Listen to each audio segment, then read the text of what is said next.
कहा रे क्षिपति सुन हनुमान आप सामिरे कहा रे क्षिपति सुन हनुमान। ये कौन है? वही त्रेता वाले वीक्षराज जाम्बवान जी महाराज। जब हनुमान जी एकाग्र में बैठे थे, जाम्बवान जी ने कहा कहाँ रे क्षिपति सुन हनुमान। हनुमान जी क्या सोच रहे हो? कहा चुप साधे रहे हो बनो बुध विवेक विज्ञान। अरे आपको भला कोई पढ़ सकता है क्या? पवन तनय बल पवन समान। आप तो वेग के समान हो, वायु के समान हो। तुम आप चाहो तो भक्तों का यूं ही कल्याण कर दो कि समझो कुछ हुआ ही नहीं। लेकिन यदि आपकी कृपा हो जाए तब ये जो राम हनुमान जी को बल याद दिला रहे वही वीक्षराज जाम्बवान जी हैं। इन्होंने जब राम जी से कहा हमें युद्ध करना है, तो राम जी ने कहा युद्ध अभी हम आपसे नहीं कर सकते। बोले हमारे पूरे शरीर में खुजली हो रही है बिना युद्ध किए, अब हमें आपसे युद्ध करना है। भगवान ने कहा देखो युद्ध हम करेंगे जरूर, लेकिन अभी नहीं। जब हम द्वापर युग में लीलाधारी पुरुषोत्तम बनकर आएंगे तब हम आपसे युद्ध करेंगे। भगवान ने आशीर्वाद दे दिया, चले गए। वही वीक्षराज जाम्बवान जी हैं, आज यहाँ पर बैठे हैं भगवती जाम्बवती के साथ। बोले जाम्बवान जी महाराज की। जाम्बवती जब चिल्लाई तो जाम्बवान जी आए और प्रभु से लड़ने लगे। बाहु युद्ध चला 28 दिनों तक। ग्वाल वाले सब परेशान होने लगे, कहाँ चले गए कन्हैया। इंतजार किए, फिर चले गए, छोड़ के चले गए। भगवान ने युद्ध किया। फिर एक दिन भगवान ने युद्ध करते करते एक थप्पड़ खींच के मारा। जाम्बवान जी मूर्छित हुए। मूर्छित होकर जब पुनः वापस होश में आए तो उन्होंने भगवान को सामने देखा। फिर हाथ जोड़कर समझ गए, पहचान गए प्रभु नारायणं नमस्कृत्य नरं चैव नरोत्तमं देवीं सरस्वतीं व्यासं ततो जयमुदीरये। हाथ जोड़कर प्रार्थना किया प्रभु क्षमा करें, आज हमारा जीवन कृतार्थ हुआ। आप ये मणि ले लीजिए, लेकिन एक निवेदन है, हमारी बेटी का विवाह आप अपने साथ कर लीजिए। भगवान ने पानी ग्रहण किया, वहां से लेकर आए मणि को सत्यजित को दिया तो सत्यजित लज्जित हो गया। अपने बिटिया का विवाह सत्यभामा का भगवान के साथ कराया। दहेज में वही मणि दे दी। भगवान सत्यभामा और जाम्बवती के साथ द्वारिका में आए। अब रुक्मिणी महारानी बैठी थी। एक तो सत्यभामा सामने से आई, लेकिन रुक्मिणी महारानी के सामने से जाम्बवती जी नहीं आई। क्यों? जाम्बवती पीछे के मार्ग से आई और जैसे पीछे का दरवाजा खटखटाने लगा वैसे ही रुक्मिणी जी ने पूछा ये पीछे कौन है? तो भगवान ने कहा वो पीछे कोई नहीं है। भगवती ने कहा झूठ बोलते हो आप हमसे, पीछे कौन है बताइए। तो भगवान ने कहा देवी जी जो पीछे से आई है आप उनका दर्शन मत करिए। क्यों? यदि आप उनका दर्शन करेंगी तो आपको पश्चाताप होगा। बोले वो क्यों? क्योंकि जो अंदर है देवी वो तुमसे बहुत ही सुंदर है। अब ये भैया रुक्मिणी महारानी को आ गया क्रोध। सत्यभामा तो सामने से आ रही है, ये हमसे अच्छी नहीं है। और जो पीछे मार्ग से आई है क्या वो हमसे सुंदर हो सकती है? मानो रुक्मिणी महारानी को गुस्सा आ गया। उन्होंने हाथ में जल लिया और कहा जाओ मैं श्राप देती हूँ, जो पिछले मार्ग से आई है वह मेरी जैसी बन जाए, हमसे सुंदर कभी ना बने। भगवान मुस्कुराने लगे और कहा देवी हम तो चाहते भी यही थे कि जो अंदर है ना वो भालुनी है, वो जाम्बवती की बिटिया है, पूरा वो ऐसा लग रहा है जानवर है। फिर जानवरों का काम आपके महल में क्या होगा? आपने अच्छा किया जो श्राप दे दिया कि वो जामवती भालुनी का स्वरूप त्याग करके आपके जैसे बन गई। बोल भक्त भगवान की। तो कभी कभी स्वाभाविक है ना, क्रोध आ जाता है, राधे राधे बोलना पड़ेगा। और बोलो वृंदावन धाम की। भगवान ने 2 शादियां की। तीसरी शादी भगवान ने कालिंदी के साथ, चौथी शादी सत्या के साथ, फिर भद्रा लक्ष्मणा इत्यादि भगवान ने 8 शादी की। भौमासुर को मारकर भगवान ने 16,100 शादियां की। आज भगवान की 16,108 विवाह संपन्न हुए। बोल भक्त वत्सल भगवान की जय जय श्री राधे। एक बार जब 16,108 विवाह के साथ भगवान रह रहे थे, उसी समय भगवान का ध्यान करने नारद जी आए और द्वारिका में प्रवेश करने से पहले कहते हैं, ऐसी बंसी बजाई श्याम ने,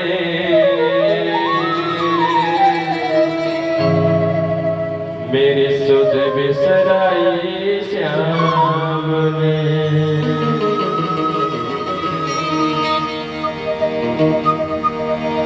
कितनों को नींद आ रही?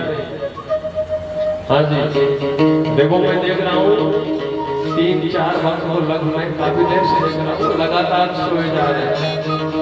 अच्छा, कितनों को नींद आ रही है? हाथ उठा के बताओ, नींद आ रही है? हाँ जी, आना जी, आ रही है नहीं? भजन हो जाए, फिर हो जाए। नींद आ ही नहीं रही है तो कथा सुनो। आ रही है? अच्छा, कौन कौन चाहता है भजन हो जाए? देखो, कथा तो हम सुनाएंगे, लेकिन कौन कौन चाहता है भजन हो जाए? हाथ उठा के बताओ। हाँ, क्या बात है।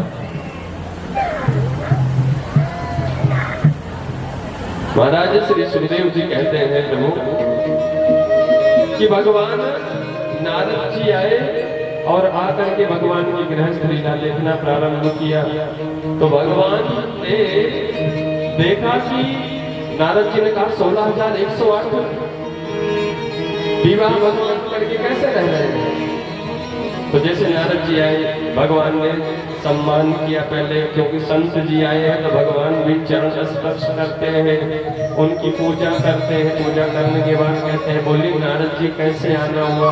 बोले हमने मन में विचार किया, चलो आपने गृहस्थ लीला देखते हैं। नारद जी को भगवान ने गृहस्थ लीला अपने दिखानी प्रारंभ की।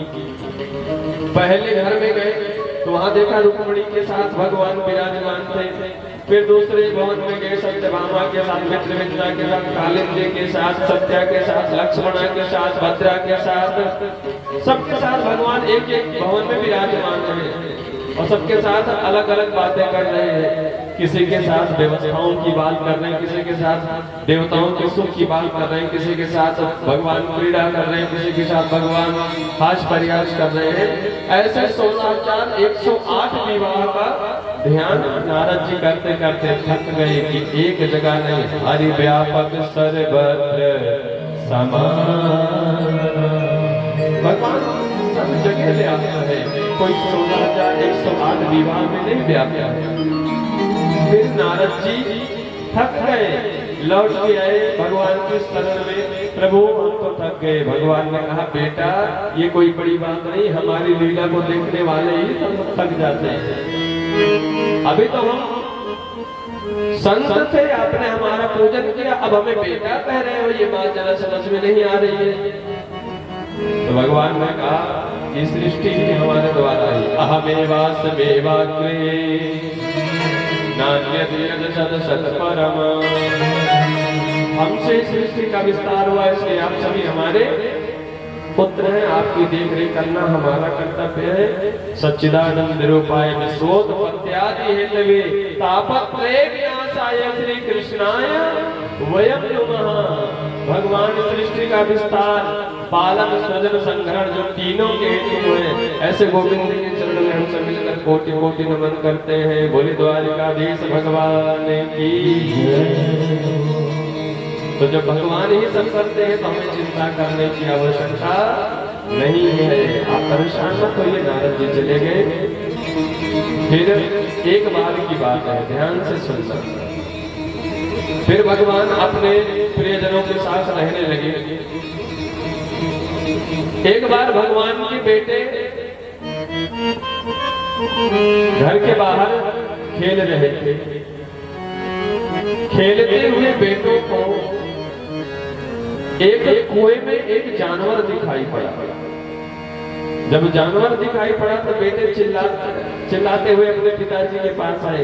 अरे पिताजी, पिताजी, एक कुएं में बहुत विशाल जानवर पड़ा है, चलो देखते हैं वो कौन जानवर है। पिताजी साथ गए। कृष्ण भगवान देखे बेटे क्या कह रहे हैं। देखा तो एक कुएं में वही जानवर पड़ा था जो गिरगिट था। क्या था? क्या था? जोर से बोलेंगे। गिरगिट था। अब वो गिरगिट जैसे था, भगवान ने गिरगिट को देखा तो भगवान तो समझ गए कौन है, लेकिन अपने भक्तों को शिक्षा देने के लिए भगवान ने पैर स्पर्श कराया। और जब शिक्षा अच्छी हो तो अच्छी बातें बनती है ना। शिक्षा भगवान ने दिया किस चीज का? पैर से स्पर्श कराया। वह गिरगिट अपना रूप बदल के एक राजा के रूप में प्रकट हो गया। तो भगवान ने पूछा, भाई आप कौन हो?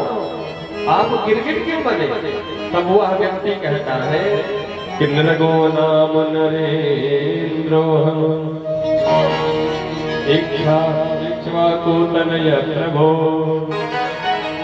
दाने स्वाख्याय मानेसो मम करणयस प्रशन यावत्या सिकता भूमिर्यावत्यो देवितारका यावत्या वर्षधाराश्च तावतीर्गणाम अस्मगा। कहते हैं इक्ष्वाकु नाम के वंश में मैं महाराज नृग हूं। इक्ष्वाकु वंश का राजा। अब राजा गिरगिट बन गया, ये बात समझ में नहीं आई। कैसे बने भाई आप बताइए। तब वह राजा कहता है कि एक बार, भाई गिरगिट क्यों बने? बोले गिरगिट एक बार की बात है, मैं इतना बड़ा दानी था महाराज, छोटा मोटा दानी नहीं। या वत्या सकता भूमि या वत्या तारका, जितने आकाश में तारे नहीं है, जितना भूमि में कण नहीं है, उतनी गैयाएं हमने दान की थी। बोले आपने गैया दान की, फिर भी आप गिरगिट। तो गैया कैसे दान की? दान कैसे किया जाता है?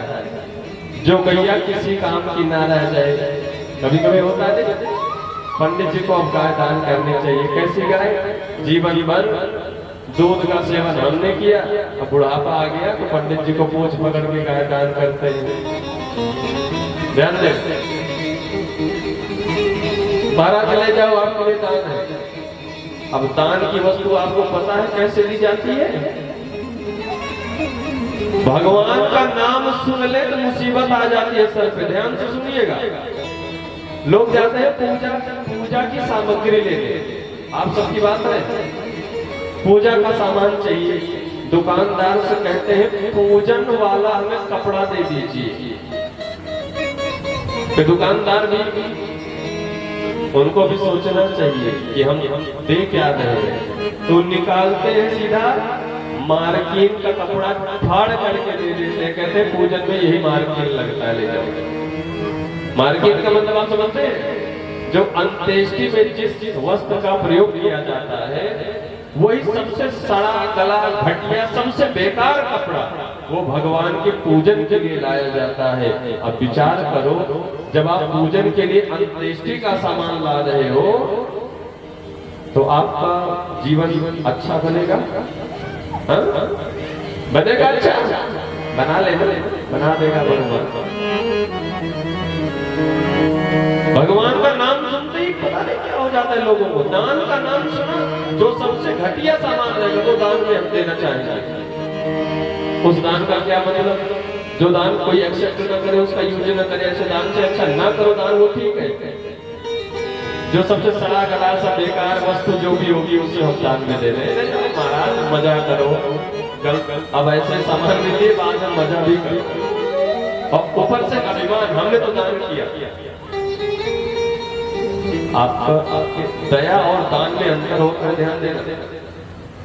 आप ये तो दया करके दे सकते हैं कि बेचारा है दे दो, लेकिन दान आप बेचारा समझ के नहीं, आप अपने पाप को काटने के लिए दान देते हो, धन की शुद्धि के लिए आप दान करते हो। आपके दान की आवश्यकता किसको है? अपनी बात आए तो 500 रुपए मीटर का तो कम से कम कुर्ता होना चाहिए ना, है? अपनी बात आए कपड़ा अपने लिए लेना हो, परफ्यूम अपने लिए लेना हो, तो कौन कौन सा कि दूर से ही महके हैं। और भगवान के पूजन में परफ्यूम लेना हो तो कौन? इत्र। महाराज इधर चलेगा, इधर चलेगा, भगवान कहेगा इत्र भी चलेगा, मार्किन भी चलेगी, और तुम्हारी व्यवस्था भी हम बनाए देते, चिंता मत करो। ऐसे कायरों राधे राधे बोल दो। और जो सुधर जाओ। अभी आपने ऐसे दान किया होगा जो बेकार की वस्तु नहीं होगी, बोले नहीं मारा। हमने दान ऐसी वैसी गायों का नहीं किया है। गायों के सर पे सोना मड़ के दान करता था, पैरों में भी सोना लगा के दान करता था। ऐसी गाय दान करता था जो एक टाइम में कम से कम 50 लीटर दूध देने वाली अच्छी गाय, बिल्कुल बढ़िया गाय। अब ऐसी गाय अगर दान करते थे गाय ऐसी, तो आपको नरक कैसे हुआ? बोले एक बार की गलती हो गई। मैं जब रोज दान करता था तो एक बार एक ब्राह्मण देवता गाय दान में ले गए, लेकिन क्या हुआ कि उन ब्राह्मण देवता की वो गाय रात में छूटकर हमारे दान देने वाली गायों में आकर मिल गई, और हमने रोज की तरह दान दे दिया। तो वो ब्राह्मण देवता जब लेकर जा रहे थे उसके द्वार से, तो उन ब्राह्मण देवता ने कहा भैया ये हमारी गाय कहाँ ले जा रहे हो? बोले हमने तो महाराज नरक में दान किया है, फिर हम कहाँ ले जाएंगे, आपकी कैसे हो सकती? बोले नहीं महाराज ये हमारी गाय गाय दान आप नहीं ले जा सकते। तो उन दोनों ब्राह्मण आपस में सोचे चलो नरक ने दिया तो उन्हीं से डिस्कस किया जाए। पहुंच गए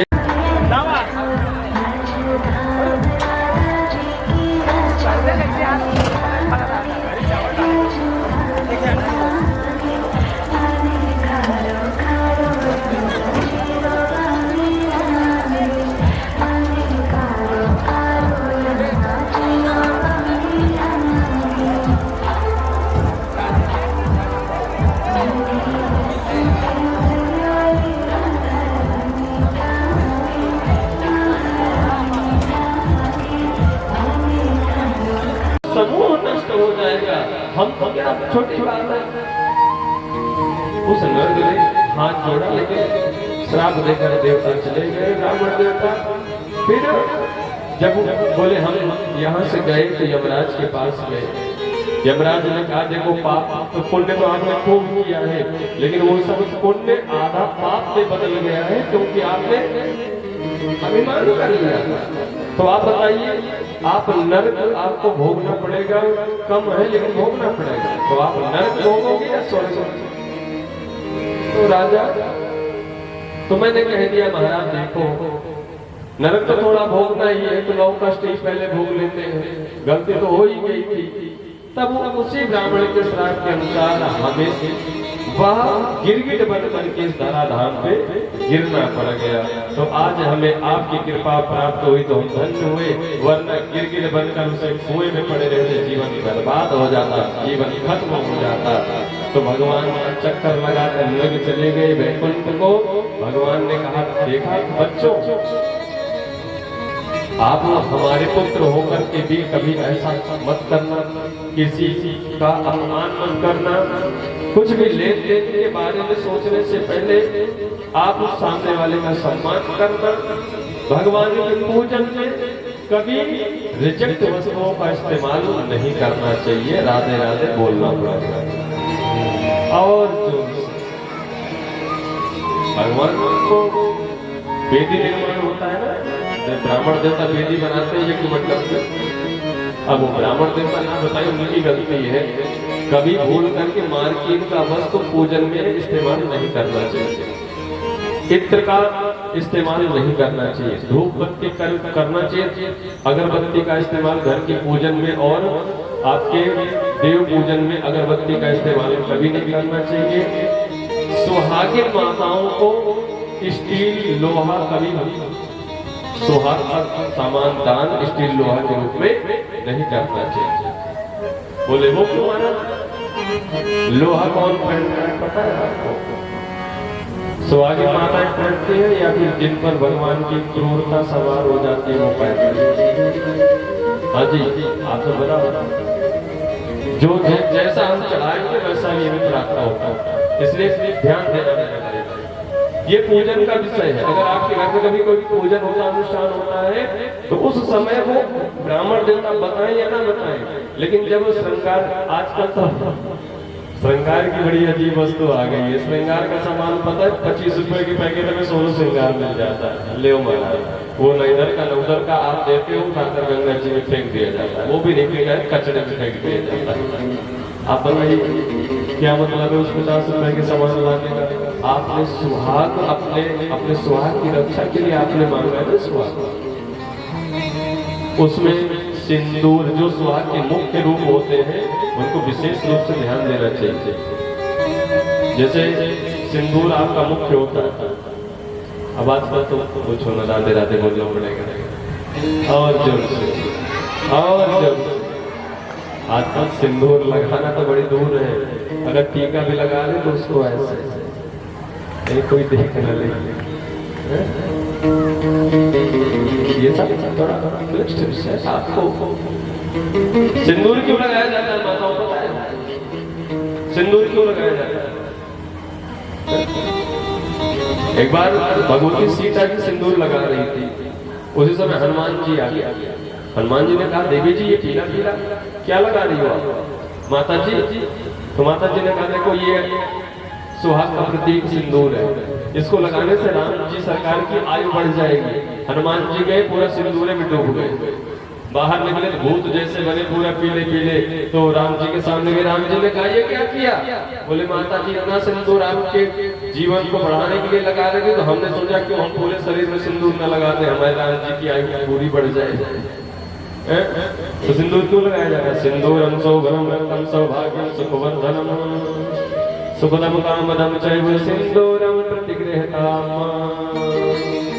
सिंदूर कोई एक रेडीमेड सामान नहीं है जिसको आप जब चाहो लगाओ, जब चाहो मिटा दो। ये आपके जीवन के संघर्ष को बनाए रखता है। सिंदूर कभी भी आकाशीय कोई घटना होने से आपको बचाता है, आपकी रक्षा पहले करता है। अचानक आपने देखा होगा ना वो क्या पड़ता है जो मुंह टेढ़ा हो जाता है,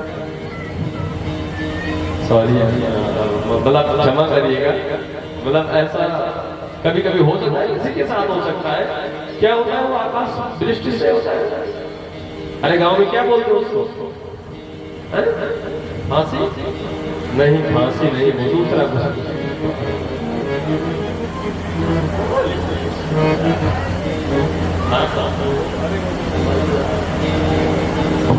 वो फालिस गिरता है ना, क्या गिरता है?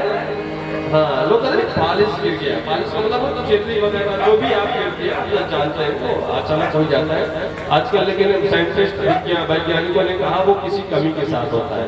देखो इन सब चीजों से बचा जा सकता है। जब आप सिंदूर लगाते हैं ना, माताओं ध्यान देना, उससे आपकी रक्षा होती है, आपकी यश की रक्षा होती है, आपकी कीर्ति की रक्षा होती है, आपके पति की रक्षा होती है, पति की रक्षा होती है, पति आपका सौभाग्यशाली होता है। राधे राधे बोलना पड़ेगा और जोर से। इसलिए ये कोई आपका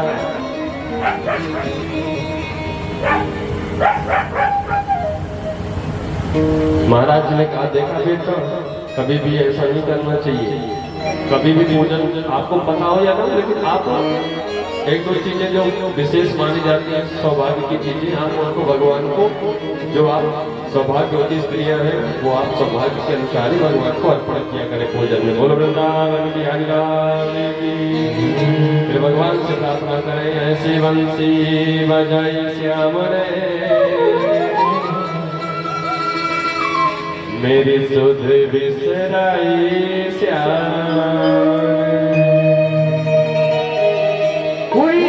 हुई दीवानी, हुई मैं हुई मस्तानी, हुई मैं हुई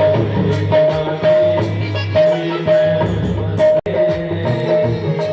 ऐसी बंसी बजाई श्याम रे, मेरी सुध बिसराई श्याम रे,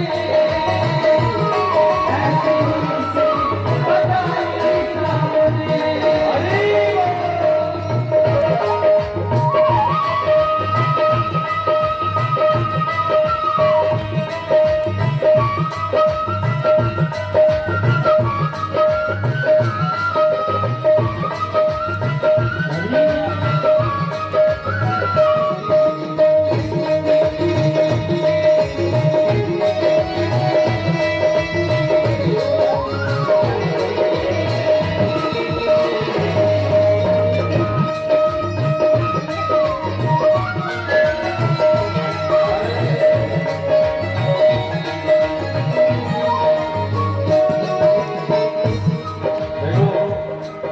जितने भक्त बैठे मैंने पहले बताया, जिनको नृत्य करता है वो अपने स्थान पर खड़े हो जाए। ठाकुर जी खड़े हो जाए, खड़े हो जाओ, सभी खड़े हो जाओ अपने स्थान पर। जितने भक्त हैं सब अपने अपने स्थान पर खड़े हो जाए। ऐसे हमें नहीं आता। हाँ जी, हाँ।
Thank you.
जितने लोग पीछे बैठे खड़े सब बैठ जाए। हाँ, जितने लोग नृत्य करते हैं वो खड़े रहते हैं बस, बाकी सभी बैठ जाए। बैठ जाइए, आप बैठ कर ही ताली बजाइए, अच्छा लगेगा। बैठ जाइए,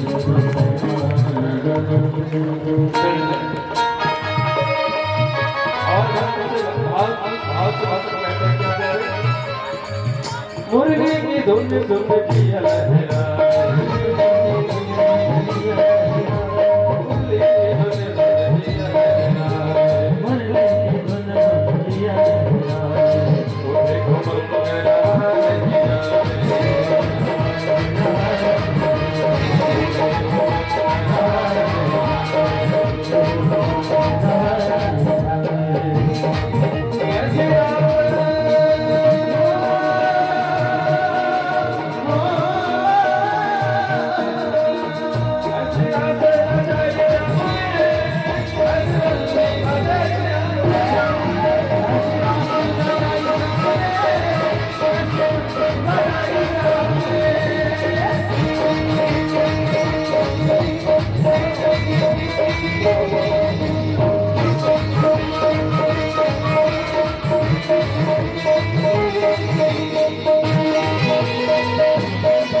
बार जोर से बोलेंगे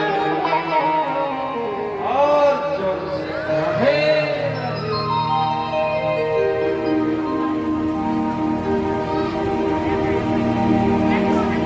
नींद भाग गई, नींद भाग गई क्या बच्ची? हाँ जी।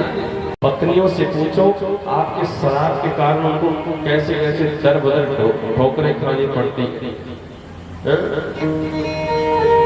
देखो मैं तो कहता हूँ शराब पीने वाले व्यक्ति ध्यान दे, इतनी अच्छी क्वालिटी आपकी है, आप दिखने में बड़े रईस हो, लेकिन जिस दिन ओवरडोज हो गया ना, उस दिन नाले में पड़े रहते लोग, थूक थूक के जाते हैं तुम्हारे पर, थूक देते और कहते हैं कहां से आया? इंसान है कि नाली का कीड़ा है। सोचना, इतनी अच्छी खासी इज्जत कोई चाहेगा नहीं थूके हम पे, कोई थूकना अपने आप में कोई चाहेगा? कोई थूके? हाँ जी आना जी, कोई चाहेगा नहीं हम पे थूके? तो शराब छोड़ देना ही आपके लिए बेहतर होगा।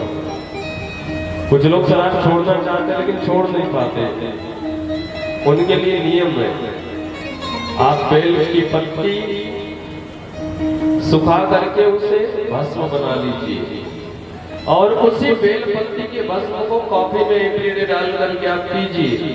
आप छोड़ना चाहते हैं तो आपकी शराब छूट जाएगी।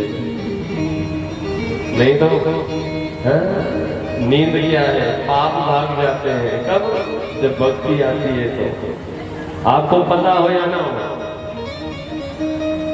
अग्नि का स्पर्श आप करेंगे तो आपको पता हो या ना हो, आपके हाथ जलेंगे। पानी ज्यादा हो आपको पता हो या ना हो, यदि आप ज्यादा गहरे पानी में उतरेंगे तो आप डूबेंगे। तार का स्पर्श करेंगे, लाइट का स्पर्श करेंगे, उस आपको पता हो या ना हो, उसके अंदर करंट मारने की क्षमता है, वो करंट आपको मारे। विचार करना, क्योंकि उसका अपना स्वभाव है। शराब पीने वालों का सब कुछ बर्बाद हो जाएगा, क्योंकि शराब का अपना स्वभाव है कि वो बर्बाद ही करेगी।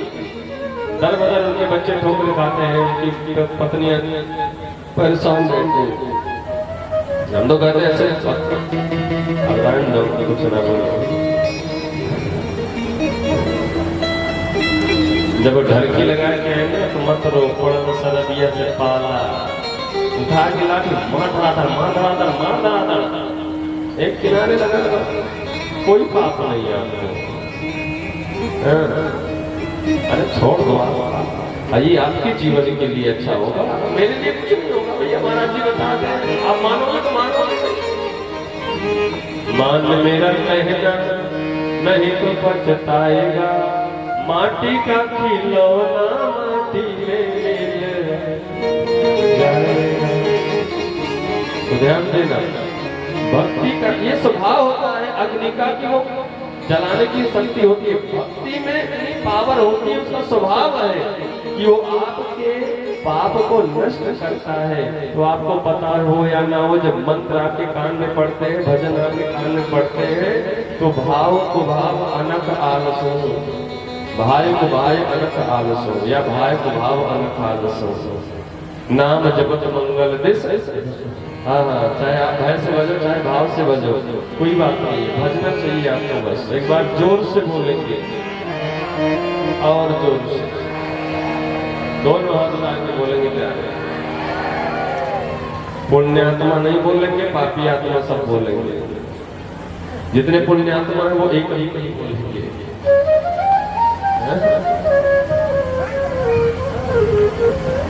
हम सब पापी आत्मा है, इसलिए राधे राधे।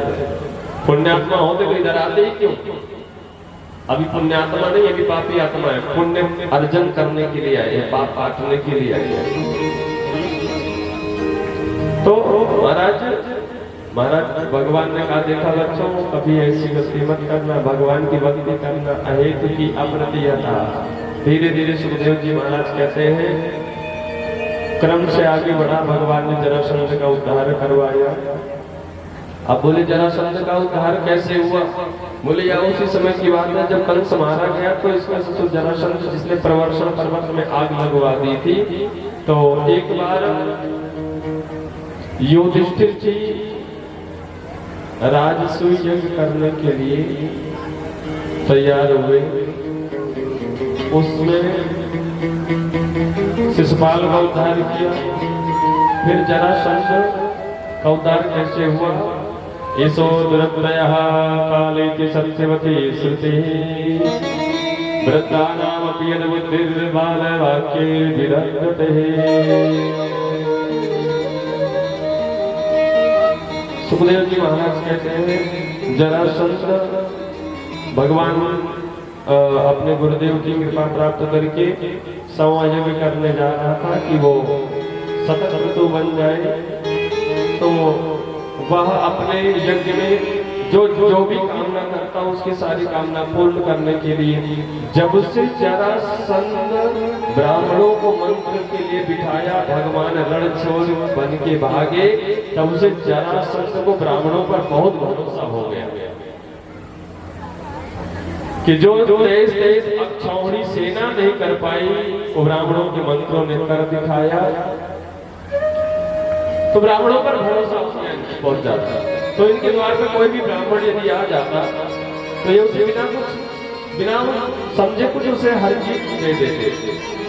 तो एक दिन जब ये यज्ञ कर रहे थे विजय जाएगा यज्ञ, तो उसी में भगवान ने सोचा कि जरासंध का उद्धार होना चाहिए। तो याचक के रूप में यज्ञ में ही पहुंचे भगवान कृष्ण, अर्जुन और भीमसेन। ये तीनों पहुंच गए जरासंध के द्वार पे। भिक्षाम देहि मांगा भिक्षा। तो भिक्षा का जरासंध सबको दे रहा था। तो बोले ब्राह्मण देवता क्या चाहिए? भिक्षा में जो भी मांगना हो हमसे मांग लीजिए। तो भगवान ने कहा देखिए हम दान चाहने वाले ब्राह्मण नहीं हैं, आप हमें कुछ देना चाहते हैं तो आप संकल्प करिए फिर आप दीजिए। बोले महाराज मैं संकल्प कैसा करूं? पहले आप बताइए तो क्या चाहते हैं? बोले हम आपसे द्वंद्व युद्ध चाहते हैं। क्या चाहते हैं? द्वंद्व युद्ध चाहते हैं। तो जरासंध ने कहा आप ब्राह्मण तो नहीं हो सकते, क्योंकि ब्राह्मण तो सरल होते हैं।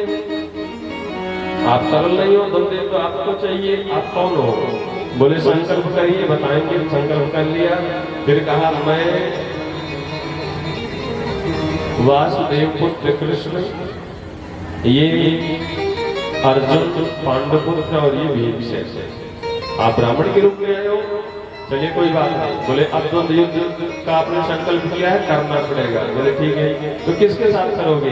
बोले अब आपसे क्या युद्ध करना? आपसे क्या युद्ध करना? आप तो रणछोड़ हो, रणछोड़ों से युद्ध नहीं करते। अर्जुन तो बड़ा दुबला पतला है, बड़ा सुकोमल है, इससे हम कैसे युद्ध करें? हाँ भीमसेन कुछ मोटे तगड़े दिखाई पड़ रहे, इनसे हमें युद्ध करना चाहिए। भीमसेन ने कहा देखा हमारी पावर ज्यादा है, हमारे अंदर कुछ देखा तभी तो उसने युद्ध करने के लिए कहा। भगवान ने कहा वो तो पता चल जाएगा युद्ध करने के बाद आपने क्या देखा। युद्ध प्रारंभ हो गया। दिन भर युद्ध किया भीम ने, लौट आए। दूसरे दिन युद्ध किया, तीसरे दिन युद्ध किया।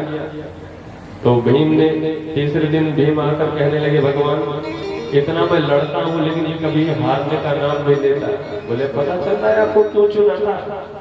बोले आप हमारी तरफ देखते ही नहीं हो, युद्ध करते हो लेकिन हमारी तरफ नहीं देखते। बोले कैसे देखे? हमारे को देखते हैं। बोले देखते हो लेकिन सही नहीं देखते हो। युद्ध करते समय आप हमें देखिए, जो हमें देखता है उसका जीवन धन्य हो जाता है। मालूम पड़े भगवान कहते हैं प्राणियों आप जीवन में कोई भी काम करिए, आप कुछ भी करिए, बिजनेस करिए, आप तैयारी करिए, आप जॉब करिए, यानी आप परिवार का पालन करिए, लेकिन एक बात आपको याद रखना है। क्या? कि उस परमात्मा का ध्यान अवश्य करना है। भगवान कहते हैं आप सब हमारी तरफ देखते नहीं। अर्जुन ने कहा, भीम ने कहा कल मैं आप ही को देखूंगा, चाहे मैं युद्ध हारूं चाहे जीतूं। भगवान ने कहा ठीक है।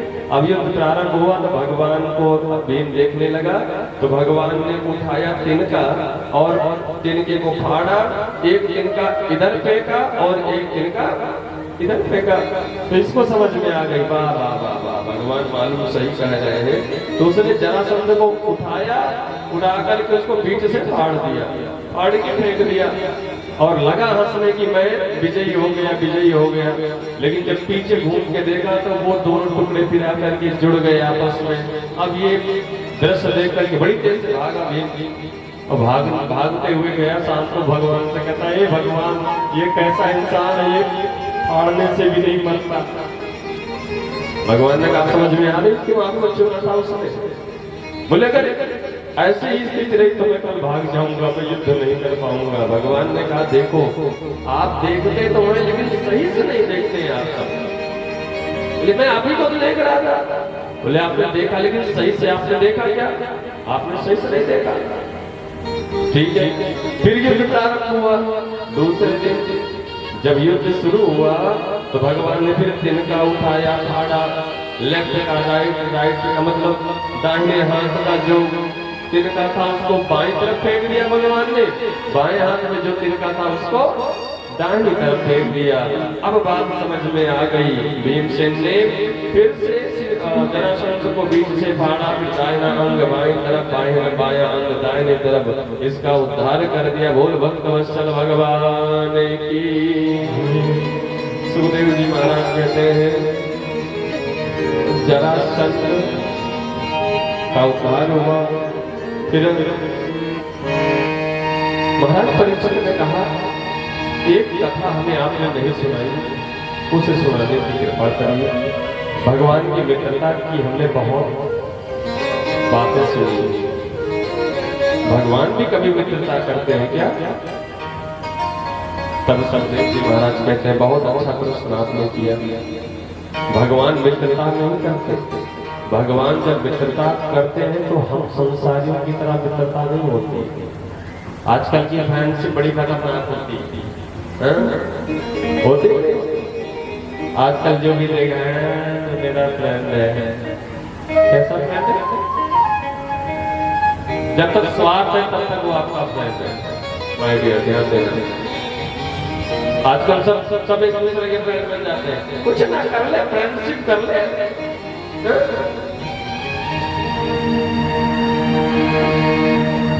फ्रेंडशिप क्या होता है मतलब पता है? मित्र का मतलब पता है आपको? हाँ पता है। जब तक धन है तब तक खाओ पियो मजा करो, बाद में जब उसकी स्थिति खराब हो जाए छोड़ के भाग जाओ। मित्र का जो आजकल हम लोग करते हैं, अपना काम बने, मित्र का जीवन चाहे बर्बाद हो जाए, अपना काम बनाइए। मित्र का बर्बाद हो रहा है, जीवन लुटने दीजिए।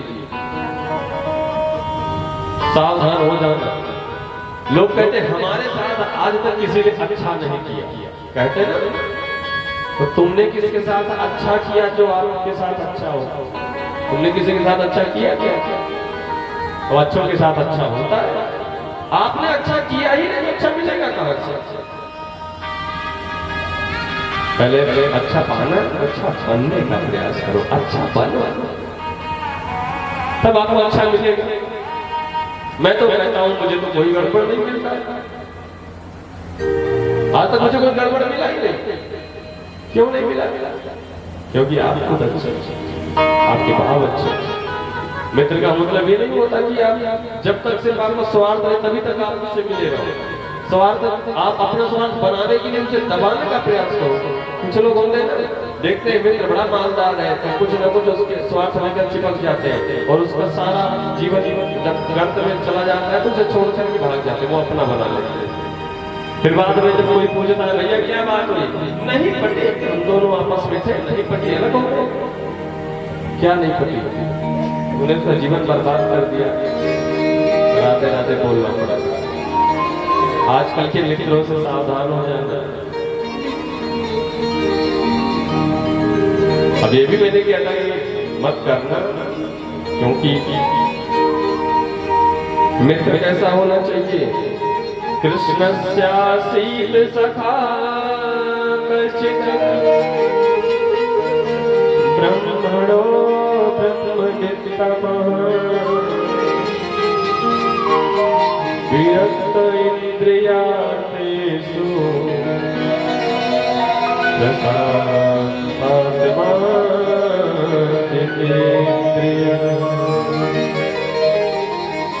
भगवान कृष्ण सुदामा की कथा कहते हैं कि जब भगवान कन्हैया छोटे से थे तो भगवान श्री सुदामा जी के साथ गुरुकुल में पढ़ने गए थे। ध्यान देना, गुरु जी की शरण कृष्ण ने भी ग्रहण की। आप बताइए मेरे में कितने भक्त गुरु दीक्षा लिए हैं? हाथ उठा के बताइए, गुरु दीक्षा वाले कितने हैं? पूरे पूरे हाथ उठाकर बिल्कुल नीचे मत करना जिन्होंने गुरु दीक्षा ली है। वाह वाह वाह,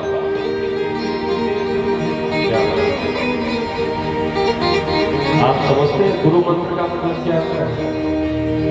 धन्य है आप सब जिन्होंने अपने गुरु जी से दीक्षा ली है। गुरु का मतलब होता है जो आपको अंधकार से निकालने का प्रयास करे, सत्मार्ग का जो प्रेरणा आपके साथ आपको दे। आप कहीं ऐसा ना हो कि आप अपने मार्ग को गलत ढंग से चुन लीजिए, ऐसा नहीं। और गुरु मंत्र लेने के बाद ये गुरु का अपना परम कर्तव्य होता है कि शिष्य की रक्षा हर स्थिति में वो करना उसका परम सौभाग्य है, उसका परम कर्तव्य है। बेटा पहली रक्षा बेटा, दूसरी राजा, तीसरा गुरु, तीन को ही अधिकारी माना गया है। जिन्होंने गुरु मंत्र लिया है उनके जीवन धन्य है, जिन्होंने नहीं लिया है वो अभी समय है, क्योंकि अभी तो जगाया फिर सो गया। आपके जीवन के 20% जो परेशानियां हैं वो गुरु का मंत्र सिर्फ उच्चारण करने से आपका खत्म हो जाता है। 20% आपकी समस्या है। और फिर आपका गुरु ऐसा होना चाहिए जब आप चाहो तब अवेलेबल भी है ना। गुरु होने होते जो मास्टर साहब होते हैं, या मास्टर भी कई होंगे, क्षमा करना, मास्टरों से मैं क्षमा चाहता हूँ, लेकिन गुरु और मास्टर में अंतर होता है नहीं होता। मास्टर जी कौन होते हैं? मास्टर जी होते हैं गा से गणेश मत पढ़ाओ, गा से गधा पढ़ाओ। क्यों? गा से गणेश पढ़ाओगे तो जात पात का मामला चल जाएगा, इसलिए अब सरकार ने आदेश कर दिया गा से गधा, तो मास्टर जी गा से गधाए पढ़ाएंगे, गणेश नहीं पढ़ाएंगे, क्योंकि वो सरकार के आदेश है, वो मास्टर साहब। गुरु कौन होता है? जो आपको गर्त से निकाल करके भगवान की शरण तक पहुंचाए। अब भगवान, अब आप कहते हैं हमें गुरु की क्या आवश्यकता है? हमें गुरु की क्या जरूरत है? भगवान को क्या आवश्यकता है? जो भगवान गुरुकुल में गए, गुरु जी की आराधना की, गुरु वंदना किया, गुरु दीक्षा लिया, आप सबको ले लेना चाहिए। अभी समय पर बिताइए प्यारे, जब तक कहीं जिंदगी फुर्सत ना मिलेगी काम से, ऐसा कोई समय निकालो, प्रीत करो श्री राम जी से। जहां पर आपकी आस्था रुक जाए वहीं पर गुरु जी का दर्शन करें। गुरु ऐसा होना चाहिए जो आपकी हर स्थिति परिस्थिति में आपके साथ हो और आपके कल्याण के विषय को कंटिन्यू सोचता रहे। तो आज गुरु जी की शरण, और बिना गुरु मंत्र लिए जीवन का एक अंश आपका बेकार है। ये हमने के लिए वेद कहते हैं, सच्ची बात। उस प्राणी का मोक्ष नहीं होता जो गुरु मंत्र से दीक्षित नहीं होता। पहले तो आप ये जान लीजिए। दूसरा, संतति प्राप्ति हो, अगर संतति प्राप्ति नहीं भी होती तो गुरु दीक्षित है तो हमारा कल्याण गुरु जी कर देते हैं। हमारे मृत्यु के पश्चात हमारे जीवन के कल्याण के लिए, हमारे उस नरक से निकलने के लिए गुरु जी कृपा कर देंगे। नहीं पता लगा, इसलिए गुरु मंत्र की आवश्यकता है। गुरु जी के शरण में भगवान कन्हैया स्वयं है। बंद गुरु पद पदुम परागा सरस सुवास अनुरागा। गुरु ब्रह्मा गुरु विष्णु गुरुदेवो महेश्वरः साक्षात् परब्रह्म तस्मै श्री गुरुवे नमः। बोले सद्गुरुदेव भगवान की सुंदर पाराशर जी महाराज की जय जय श्री राम। फिर सद्गुरुदेव भगवान का ध्यान किया और गुरु जी के गुरुकुल में गए, वहां पर कृष्ण भगवान सुदामा को अपना मित्र बना दिए हैं। एक बार जंगल में लकड़ी काटने के लिए भगवान स्वयं जाते हैं। आपके जीवन में संघर्ष आता है तो आप घबराइए मत, आपको परेशान होने की आवश्यकता नहीं है। क्यों नहीं है कि भगवान ने भी जंगल से लकड़ियां भगवान काटे हैं, उनको कोई किसी चीज की कमी नहीं थी। भगवान चाहते तो अपनी शक्ति से सब कुछ दे देते गुरु जी को, लेकिन फिर भी मेहनत करने से कभी आपको पीछे नहीं हटना चाहिए। गुरु जी के लिए लकड़ी काटने के लिए जंगल भगवान गए हैं, सुदामा जी साथ में गए हैं। आज भगवती गुरु माँ ने चने दिए कि भूख लगेगी तो खा लेना, और जैसे ही भगवान जंगल में गए, अचानक जब सुदामा जी भी साथ में गए, चना सुदामा जी ने हाथ में ले लिया। जो सुदामा जी ने चने हाथ में ले लिए तो उस चने को श्राप मिला था। कैसा श्राप कि जो इस चने को खाएगा वह दरिद्र हो जाएगा। धन्य है आज भगवान सुदामा जी, उन्होंने जब हाथ में लिया चने तो पता लग गया कि कहीं हमारा मित्र इस चने को खाकर कहीं भिखारी ना बन जाए, इसलिए इस चने को हम अपने मित्र को कदापि नहीं दे सकते, अपने प्रभु को हम कभी नहीं दे सकते अपना पाप। उस चने को लेकर के जब गए, अचानक वृष्टि प्रारंभ हो गई, भयंकर बारिश हुई। सुदामा जी और कृष्ण भगवान वृक्ष पे चढ़ गए, ऊपर है कृष्ण भगवान, नीचे है सुदामा जी। अब उसी सुदामा जी ने कहा गुरु माँ का प्रसाद है, फेंक नहीं सकता, कृष्ण अपने मित्र को गरीब बना नहीं सकता, तो अपने ही ऊपर सारी व्यवस्थाएं लेकर उस चने को सुदामा जी खा लेते हैं।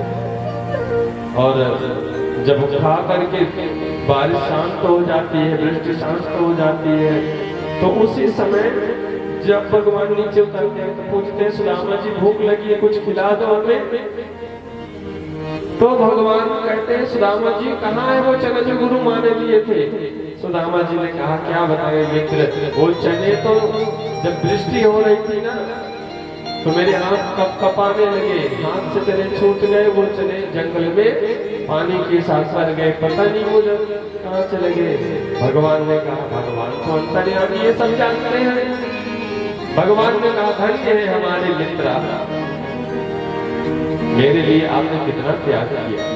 उसी के प्रसाद के स्वरूप में भगवान 64 दिन तक रहे, 64 कलाओं को सीखा। फिर बाद में जब आए तो ये तो बने द्वारिकाधीश, लेकिन सुदामा जी अत्यंत निर्धन हो गए।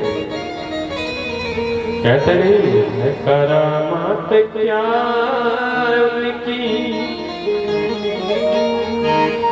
नजरों से पूछो। लोग कहते हैं वैसे जाकर सुदामा पुजारी से। सुदामा जी क्या थे? सुदामा जी भिखारी नहीं थे, वो पुजारी थे। वो भिखारी कौन होता है?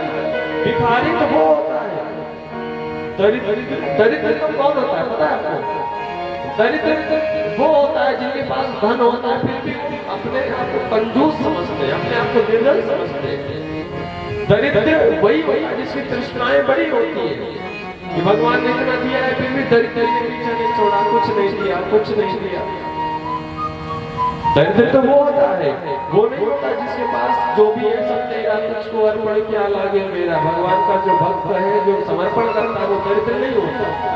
ये भगवान सुदामा भिखारी नहीं, सुदामा पुजारी है।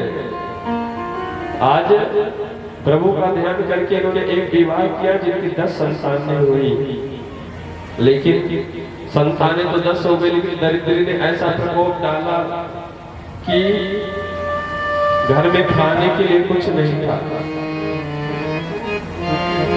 सुशीला जब बार बार सुदामा जी से कहती कि आपने 3 मुट्ठी चावल,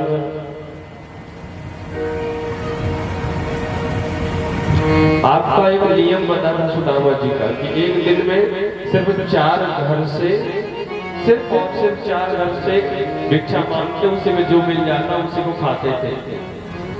कैसे कि या चित्वा चतुरो मुष्टि, या चित्वा चतुरो मुष्टि मतलब चतुरो चार, मुष्टि मतलब मुट्ठी, या चित्वा मांग रहे हैं, चार मुट्ठी सिर्फ मांगते हैं, चार घर मांगते हैं बस, चार घर में चार मुट्ठी।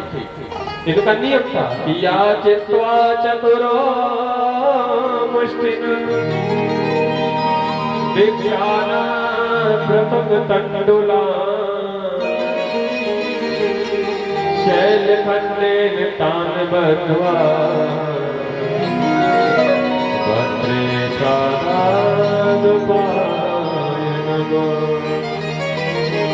सिर्फ चार घर में भिक्षा मांगने में ध्यान देना। श्रीमद् भागवत महापुराण के अंतर्गत श्लोकों का वर्णन हुआ या चित्वा चतुरो मुष्टि। कहीं कहीं इनकी संख्या 3 मुट्ठी में भी आती है, 3 मुट्ठी चावल ना, लेकिन चतुरो मुष्टि आचार्यों ने अपने अपने मत से। अच्छा, फिर बेचारे इतने थे कि इनमें कुछ खाने को 4 मुट्ठी में कुछ होता नहीं था, रोज ये खाते तो खाते नहीं तो निराहार रह जाते, सब बच्चे रोते। कई दिन ऐसे चलता रहा, चलते चलते चलते चलते जब भगवान की कृपा हुई तो एक दिन गरीबी सबसे बड़ा अभिशाप है महाराज जीवन में। गरीबी ने ऐसा परेशान किया कि ये रोने लगे। एक दिन रोते हुए भगवती सुशीला क्या भरोसा, भगवती ने कहा देखो पहचानते तो वो लोग नहीं है जो धन से प्रेम करते हैं, अभिमान उनको होता है जो सिर्फ धन से प्रेम करते हैं, बातों से विवादों को वो करते हैं जिनके सिर्फ धन से प्रेम है, भगवान से प्रेम नहीं है। तो जिनको धन से प्रेम होता है सिर्फ उनका सत्या व्यर्थ हो जाता है, इसलिए वो ऐसे भगवान नहीं है, वो धन से प्रेम नहीं है, वो बल्कि भक्तों से प्रेम करते हैं। इसलिए आप जाइए। बार बार जब सुशीला ने कहा, फिर 4 मुट्ठी चावल मांग के लाई भगवान चुनाव, भगवान को याद करते हैं और कहते हैं प्रभु कन्हैया हर घड़ी मुझको तुम्हारी याद आती है,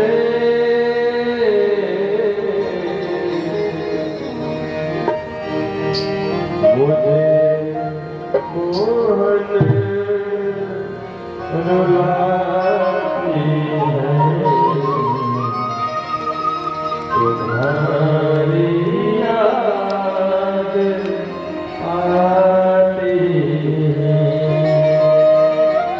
कन्हैया मुझे मोहन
करे दुख हो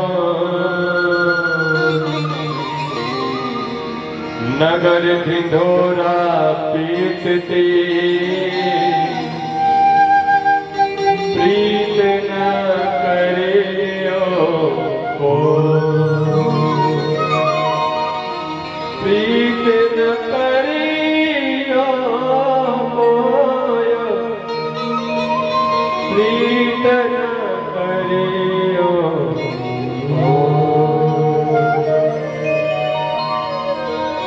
आज सुदामा जी महाराज चले जा रहे हैं, भगवान को याद कर रहे हैं, पैर में कांटे चुभ रहे हैं, कंकड़ लग रहे हैं, बार बार सुदामा जी महाराज को कष्ट हो रहा है, लेकिन फिर भी अपने भगवान श्री नारायण उस कन्हैया को याद करते हैं। प्रभु हमें चाहे मेरे पैर में कांटे चुभ जाए, चाहे मेरे पैर में कंकड़ चुभ जाए, अब हम आपके दर्शन के लिए चल पड़े हैं तो आप अपना बना लेना, क्योंकि आपके मार्ग में चला हुआ जो ये कांटा है, अगर आपको नहीं प्राप्त कर पाया तो ये कांटा सदैव चुभता रहेगा।